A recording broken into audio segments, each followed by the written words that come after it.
Inspector Gadget. Arthur Price International. Thank you very much. During the time since you became sexually active, how many women that you've made love to or with, how many of those did you ask for a full identity check before doing it? Very good question.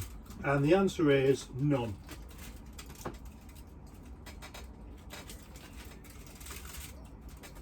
Have you ever done that?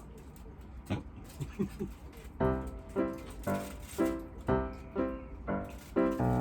It's where many men got unstuck, isn't it? We know that.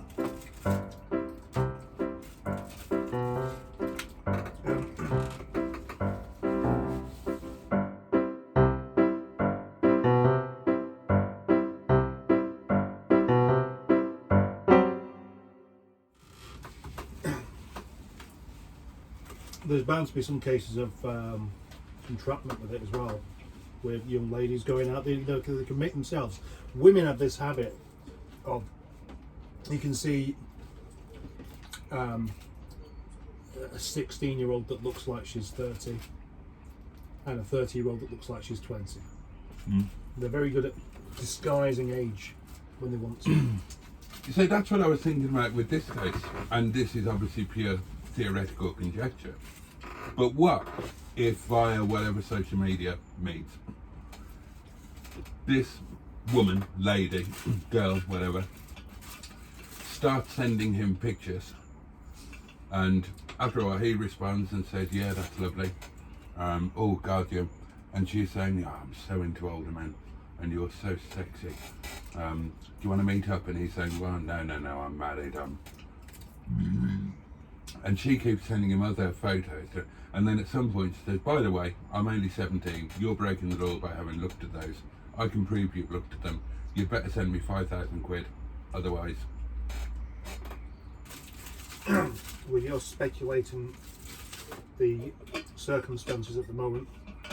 Well, yeah, I am, but to me it makes more sense than the alternative, because who's going to pay 35,000 quid for those sort of images, where you can get them for a fraction of the price, I imagine, on OnlyFans, or if you wanted youngy ones, which is of course abhorrent, then they're available on the dark web. Why would you pay 35 grand? I mean, for 35 grand, if you were into that sort of thing, you wouldn't be getting pictures. Right, yeah.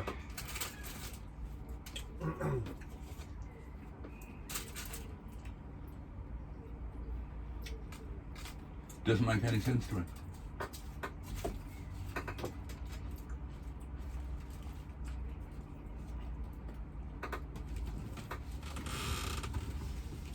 There's been a few cases of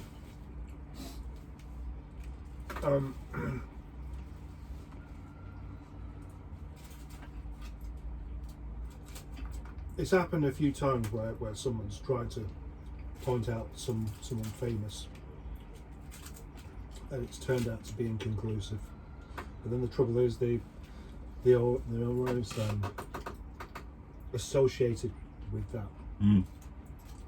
So it's, you know, the damage can't really be properly undone either.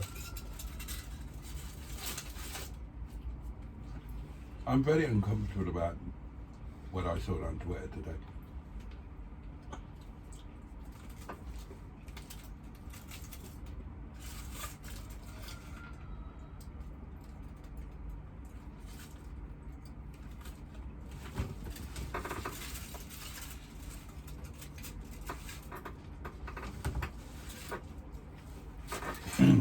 And somebody should do something about it.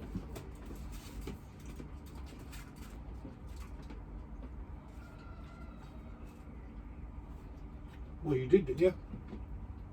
I didn't. You just retweeted it.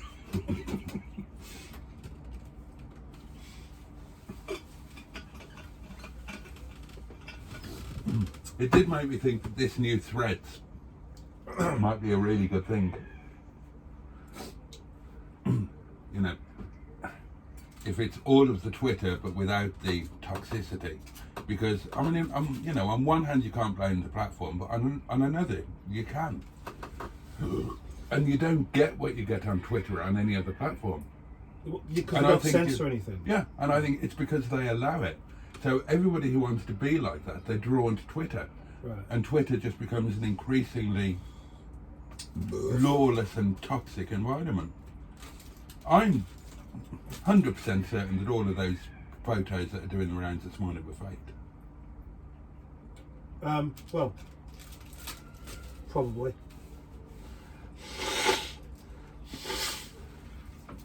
You know, and yet they're allowed to stay up there. Now on Facebook, they would be taken down purely on the grounds of nudity. Oh well, yeah, and also, I mean, Facebook doesn't allow fake news, does it?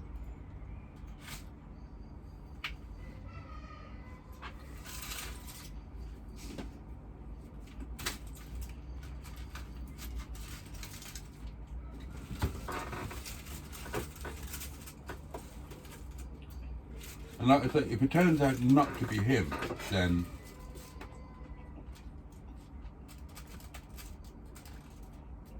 Twitter should hang its head in shame.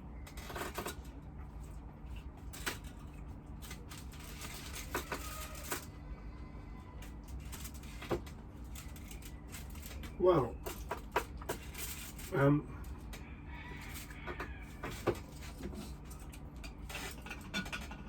why not just name him? I mean, I know what their argument is, that people have a reasonable degree expectation of privacy, but maybe it's more to it than that. that's what the BBC is claiming. Maybe they.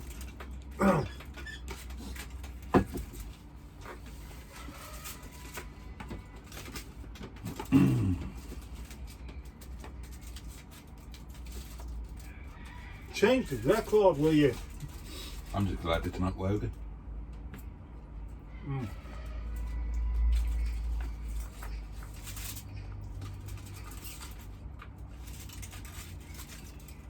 That was super duper.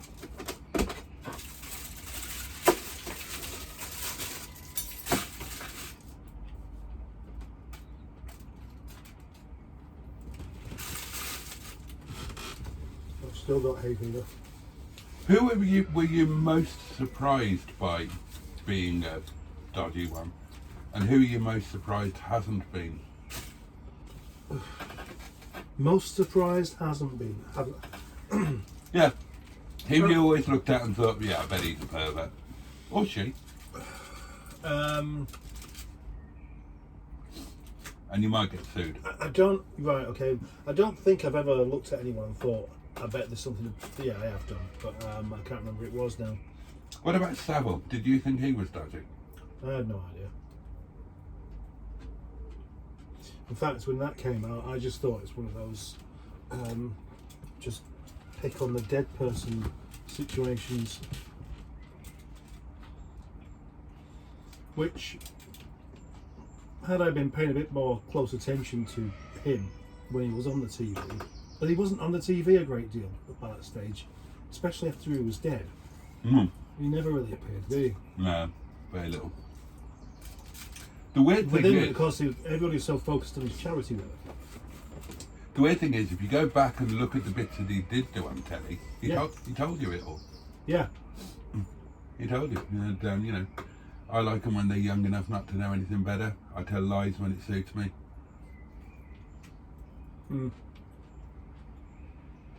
But that's just things that somebody said, and without any kind of accusation, you don't really think that much of it.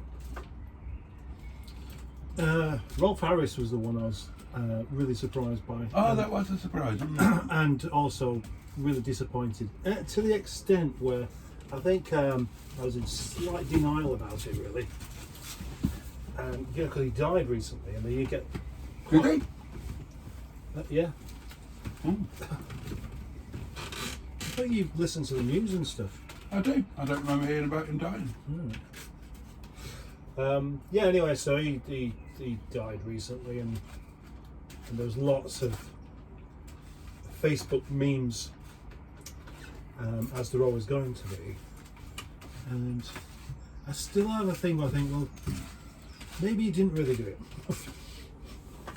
But that's basically because I always really liked him. Well, I wouldn't really say as I liked Jimmy Savile.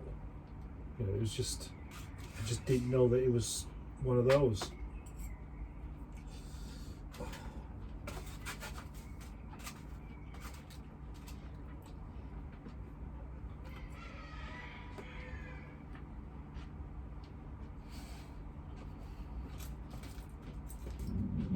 Would you like to answer your own question?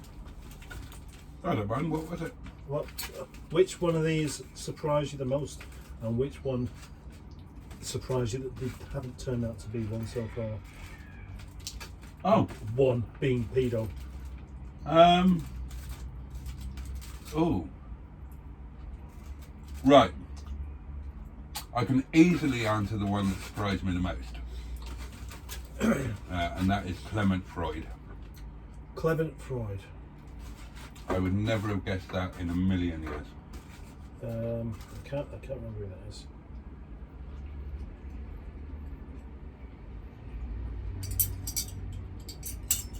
Famous for a variety of things. Famous for being the grandson of Sigmund Freud. Sigmund Freud. Famous for being a politician.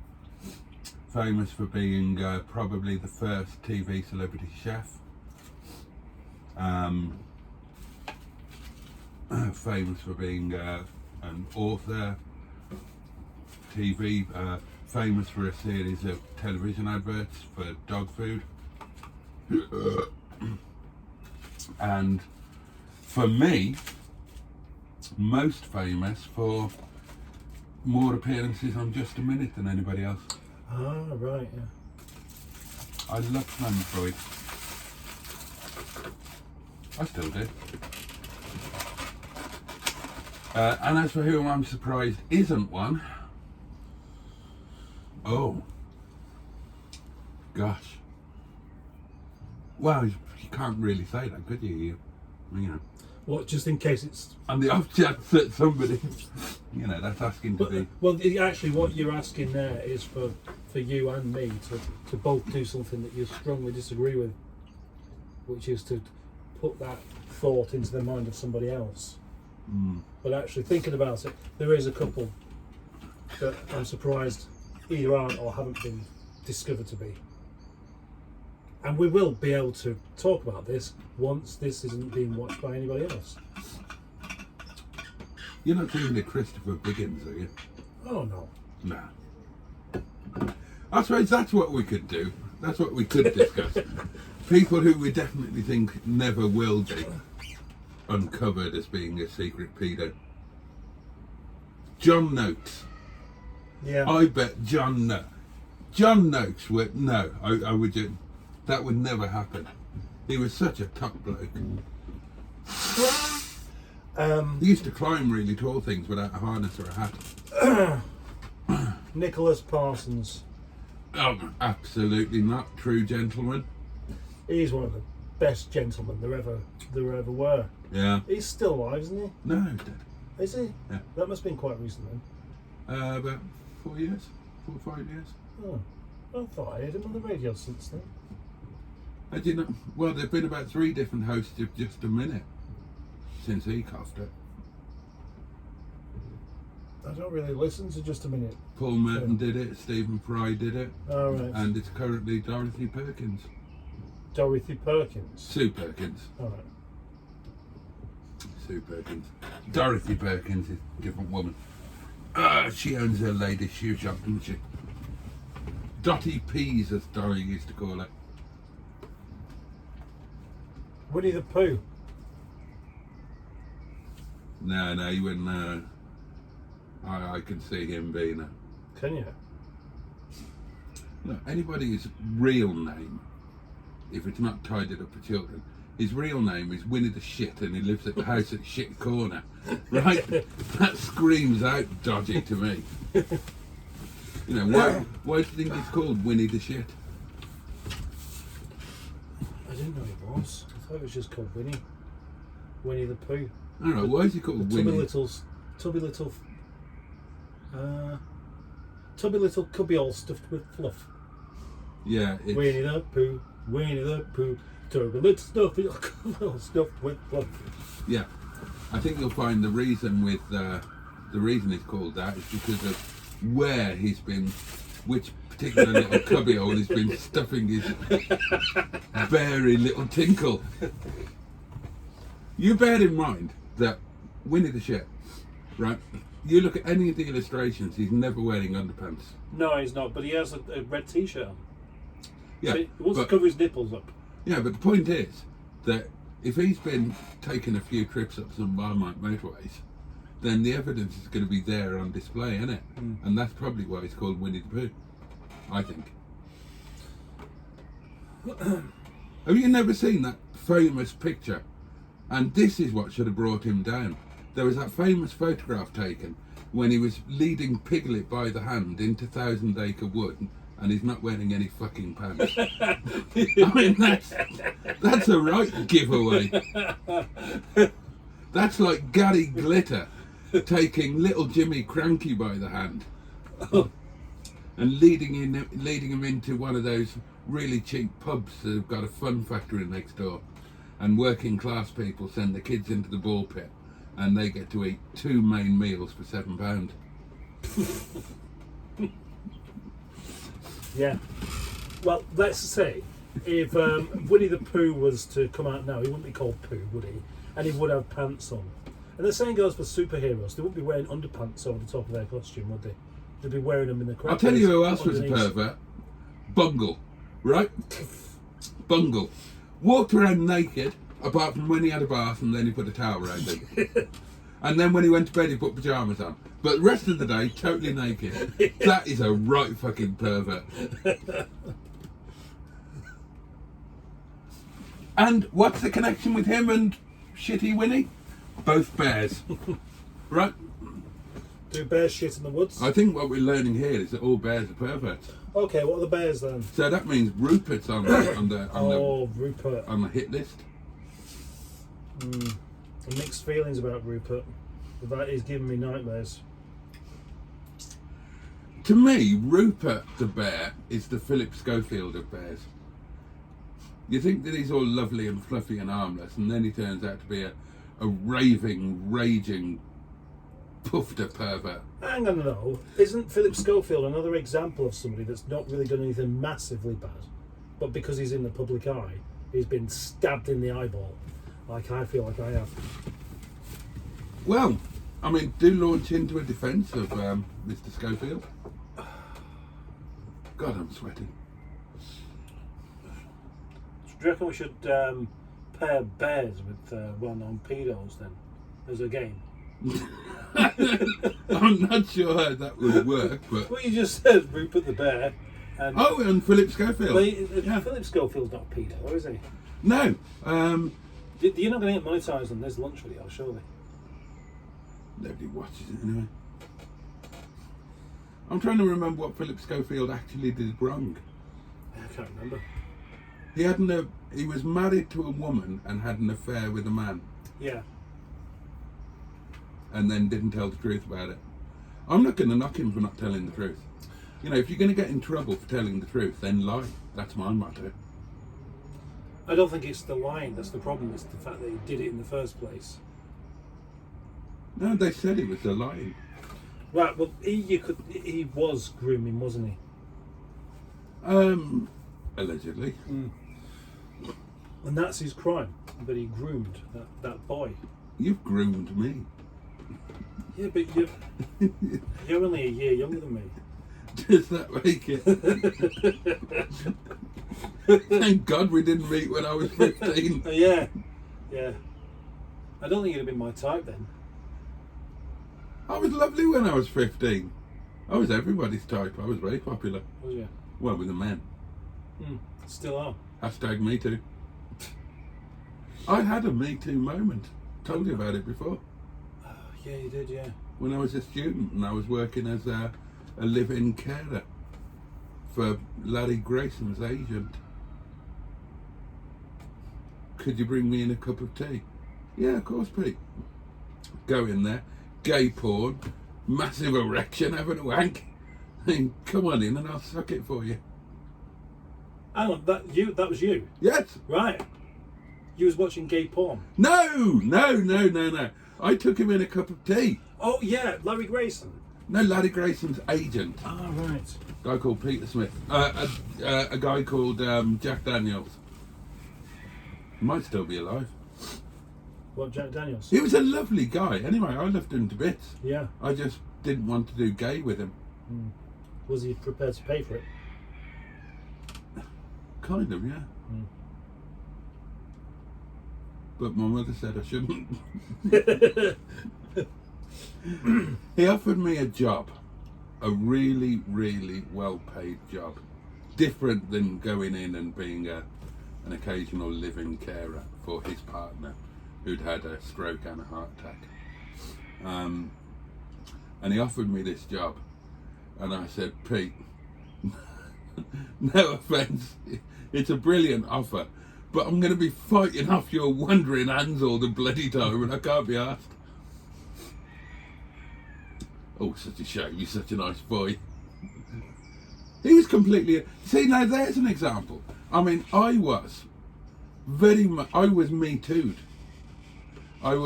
He made inappropriate suggestions, there was inappropriate nudity, and he touched me without permission. And was I offended? No.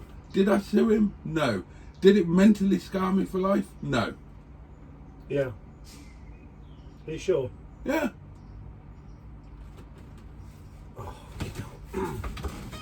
Let's go and get you some pain relief. We might have to do, I suppose. Yeah. How disappointing. We'll close this one down, but we might come back and do another one. But for now, thank you for watching, and do join us the next time that Mustard and Boaty do lunch. He really is fucked. We'd better go and get him some Anadin. Other pain relief is available. Is it? Oh, Suchi's. Oh.